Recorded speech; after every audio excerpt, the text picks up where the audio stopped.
Dans le prochain épisode d'Ici tout commence. Tandis que Tessier pose un ultimatum à sa femme, Lisandro prend une grande décision. L'expérience culinaire proposée par Hortense est quant à elle un succès. Attention, les paragraphes qui suivent contiennent des spoilers sur l'épisode d'Ici tout commence diffusé demain soir sur TF1. Si vous ne voulez rien savoir, ne lisez pas ce qui suit. Mercredi 1er juin dans Ici tout commence. Tessier pose un ultimatum à sa femme depuis les révélations de sa femme. Tessier sombre peu à peu dans la déprime. Inquiète pour son père, Charlène aimerait faire quelque chose mais ce dernier lui fait comprendre que c'est impossible. Comme rien n'est encore perdu, Charlène et Axel l'encouragent à reconquérir sa femme avec des fleurs ou des chocolats mais Emmanuel sait qu'il peut faire mieux que ça. Pendant ce temps, Constance et Zacharie passent un moment plein de tendresse au Marais Salon. Le championnat national de pâtisserie approchant à grands pas, l'infirmière craint que son mari ne mette des bâtons dans les roues de son amant. Seulement, Landira ne pense pas que son mentor ferait une chose pareille lors d'une compétition officielle. Au même moment, Constance reçoit un message d'Emmanuel qui lui donne rendez-vous plus tard dans la journée pour lui dire quelque chose d'important. De son côté, Tessier a décidé de se battre et de reconquérir le cœur de sa femme avec l'aide de ses élèves mais aussi de sa famille. Pendant que les apprentis chefs s'activent à réaliser 5 desserts, Axel fait quelques courses pour son oncle et Charlène confectionne une guirlande de fleurs.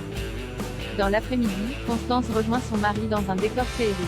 En effet, le directeur de l'institut a reconstitué la réplique exacte de l'endroit où il a fait sa demande en mariage. Si ce n'est pas son fort de se mettre à nu, Emmanuel n'a jamais regretté un seul jour leur union.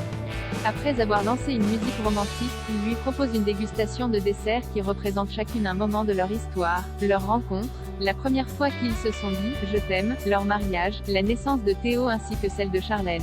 Emmanuel lui fait ensuite une belle déclaration dans laquelle il avoue que sans elle, il n'est plus rien.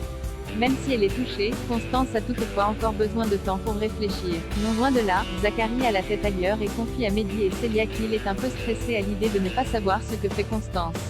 Célia lui montre alors la photo de la surprise de Tessier. En parallèle, Tessier s'excuse auprès de sa femme et tente de la convaincre de rentrer à la maison. Cependant, ce n'est pas aussi simple pour l'infirmière qui souhaite se concentrer sur elle et sur ce qu'elle a envie de faire. Pensant qu'elle désire le quitter, Emmanuel décide de fermer l'institut et de ne le rouvrir que lorsqu'elle reviendra. Lisandro prend une grande décision depuis son avortement. Anaïs ne veut plus être séparée de son compagnon et encore moins vivre une relation à distance. C'est pourquoi, elle n'a plus très envie de travailler au Sybarite à la rentrée. Craignant que son amie prenne une décision qu'elle pourrait regretter, Salomé l'enjoint à prendre le temps de la réflexion mais Anaïs semble déjà avoir tranché.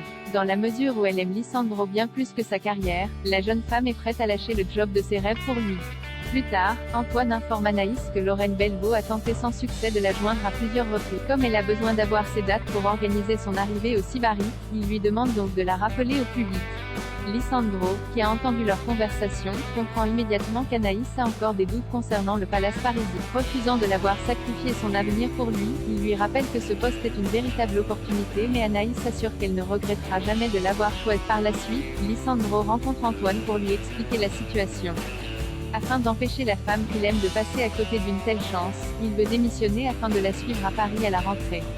En fin de journée, Lisandro annonce la bonne nouvelle à Anaïs qui répond qu'elle ne lui a jamais demandé une telle chose.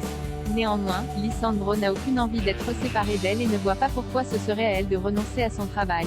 Lorsqu'elle lui fait remarquer qu'il ne peut pas partir aussi loin de son fils, Lisandro se dit certain de pouvoir trouver une solution avec son ex-femme. Très amoureux, il est prêt à tout pour elle.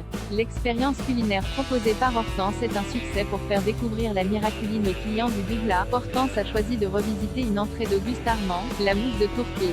Servie avec de la poudre de miraculine, l'entrée deviendra alors un dessert.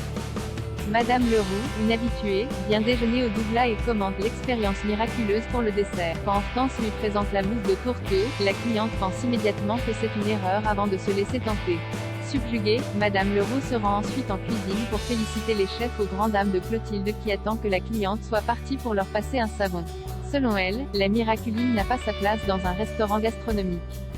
Pour qu'elle se fasse son propre avis, Hortense lui propose donc de goûter sa recette mais Clotilde refuse. Une fois seule, la chef Armand se laisse finalement tenter et teste la miraculine.